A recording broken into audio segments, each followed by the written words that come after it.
Halo Romo, sudah baca suratku yang pertama kan?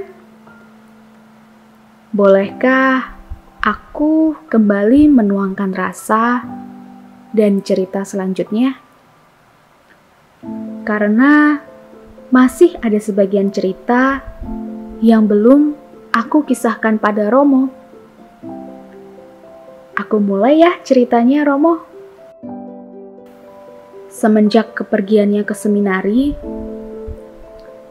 aku perlahan-lahan mulai belajar untuk mengikhlaskan perasaan dan harapan yang kumiliki. Aku menyadari bahwa tidak mungkin ada kesempatan lagi untuk berbagi cerita bersama dia seperti dahulu. Kesibukan di sekolah untuk mempersiapkan ujian akhir semakin membuatku mudah untuk melupakannya.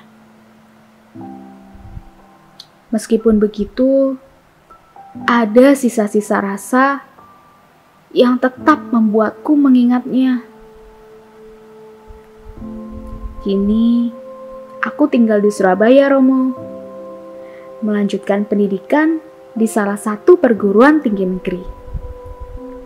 Tinggal sendirian di sini tak membuatku lupa pentingnya mengembangkan hidup imanku. Aku tetap mengikuti misa mingguan dan aktif dalam kegiatan OMK di salah satu paroki yang cukup dekat dengan tempat tinggalku. Semuanya kulihat berjalan baik-baik saja. Hingga pada suatu hari, ada sebuah peristiwa yang membawa kembali perasaan dan kenanganku di masa lalu. Selama di sini, biasanya aku mengikuti misa pada hari Minggu, Romo. Namun, karena ada kegiatan kampus, aku mengikuti perayaan Ekaristi di hari Sabtu sore. Seperti biasa, setelah perayaan Ekaristi, pasti ada beberapa teman OMK yang nongkrong dan duduk bersama untuk saling berbagi cerita. Aku pun turut serta dengan mereka pada hari itu.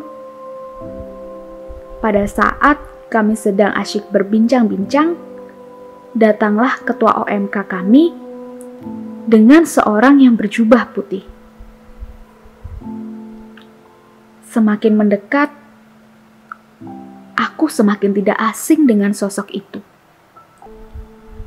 Aku mulai menyadari bahwa aku mengenal dia. Dia adalah cinta pertamaku. Rasa yang terpendam kembali muncul. Hatiku kembali berbunga-bunga ketika ia menyapa dan masih mengingatku. Memang tidak terduga kami akan bertemu di tempat ini. Ternyata saat ini ia bertugas di paroki untuk mengajar para katekumen. Setiap Sabtu sore, para katekumen akan menerima pengajaran darinya. Sejak saat itu, aku lebih suka mengikuti misa Sabtu sore. Ada harapan bahwa aku dapat bertemu dengannya setiap Sabtu, dan ternyata hal itu selalu terjadi. Seusai mengajar katekumen, kami pasti selalu bertemu, berbincang-bincang, dan berbagi cerita perjuangan kami masing-masing. Rasa cinta yang sempat memudar kini kembali dalam hatiku. Ingin rasanya aku memilikinya lebih dari seorang sahabat. Namun, jati dirinya yang adalah seorang frater menghalangiku untuk memilikinya secara lebih. Pada suatu malam, seusai pertemuan OMK, aku sempat berbincang-bincang dengannya. Mulanya, kami hanya saling berbagi cerita bersama. Namun tiba-tiba, dari mulutku keluar suatu pertanyaan untuknya. Apakah Frater mencintaiku? Kami saling terdiam. Waktu seperti terasa berhenti. Dalam hatiku, aku mulai berpikir, betapa bodohnya aku menanyakan hal ini padanya. Hingga perlahan-lahan, dari mulutnya mulai merapalkan kata-kata. Sebenarnya, aku juga mencintaimu. Bahkan, sejak sebelum aku masuk seminari. Aku sadar bahwa mencintaimu adalah hal yang indah dalam hidupku. Namun, bukan yang paling indah. Yang paling indah dalam hidupku adalah mencintai dia yang telah mempertemukan kita. Aku terdiam. Tak tahu harus berkata apa lagi. Tinggalkan dia perlahan-lahan tanpa sepatah kata pun. Dan semenjak peristiwa itu, aku tidak pernah menemuinya. Romo, apakah aku salah mencintai seorang frater?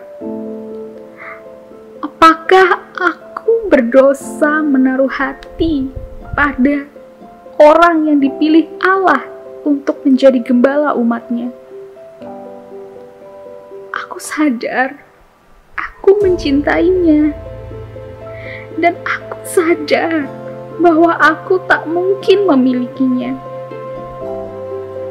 Namun, apakah aku harus benar-benar mengorbankan hatiku untuk melupakannya? Sangat sulit, Romo. Karena aku begitu mencintainya. Dan ternyata dia juga mencintaiku. Kenapa kami tak bisa bersama, Romo? Kenapa kami tak bisa saling memiliki?